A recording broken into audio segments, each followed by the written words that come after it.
Quand nous venons à Christ, il est vrai que nous venons à la personne divine, mais nous devons aussi venir à notre place dans l'ordre divin.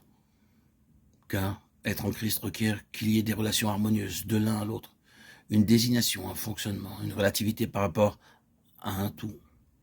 C'est un merveilleux système divin. La mort et Satan trouvent une occasion quand quelque chose qui est défini par l'ordre divin n'est pas accepté, reconnu, observé.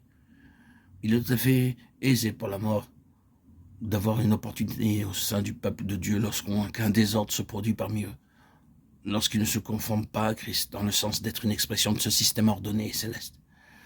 C'est sûr, le Nouveau Testament adresse à ce sujet une semence plutôt qu'il n'en parle simplement. Si l'Église à Corinthe est un exemple d'un témoignage faible, et vraiment il l'est, la raison ne l'est pas cherchée très loin, il s'agissait d'une question de désordre parmi les croyants. Ainsi Dieu doit avoir cette représentation de son ordre divin, qui n'est pas touché par la mort, qui est victorieux sur Satan, et ce à quoi les croyants doivent être conformés. Il s'agit d'une conformité à l'image de son Fils, notre Seigneur Jésus-Christ. Il est nécessaire qu'il y ait une union vitale avec lui. Elle est requise comme base, ainsi qu'une vie entièrement et continuellement dans le Saint-Esprit. Nous acceptons tous la première condition comme étant essentielle, une union vitale avec lui comme étant fondamentale. Mais ce qui est aussi important, s'il doit y avoir une pleine expression de la vie, c'est qu'il y ait une vie entièrement dans le Saint-Esprit, de manière continuelle. La vie dans le Saint-Esprit est la contrepartie divine opposée à cette autre vie dans la mort et sous la puissance de Satan. Cette autre vie est désordonnée et Dieu absolument étranger à cela. Cela est l'état premier, une vie dans la mort et sous la puissance de Satan, dans le désordre, terriblement active, énergique, et cependant, Dieu n'est pas en elle. Il se peut même qu'elle soit active dans le domaine religieux, et cependant Dieu n'est pas avec elle.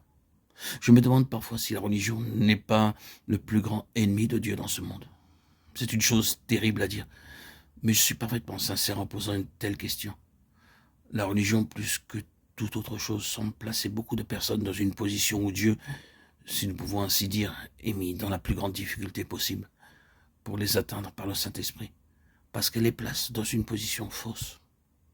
À l'opposé, Dieu établit ce nouvel ordre qui est entièrement sous le gouvernement du Saint-Esprit. Que signifie être entièrement sous le gouvernement du Saint-Esprit? Cela signifie que tout doit être assujetti au Saint-Esprit.